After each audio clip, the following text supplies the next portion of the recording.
You ask Tiger to solve. This deals with linear equations with one unknown. The final result is c equals 35.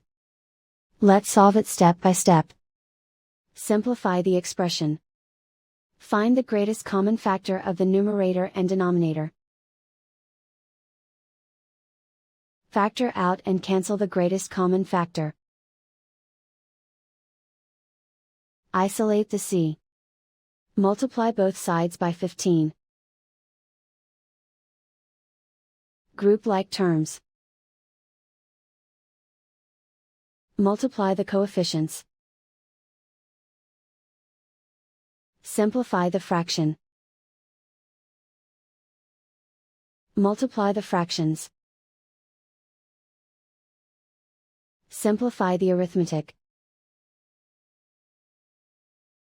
And so the final result is c equals 35.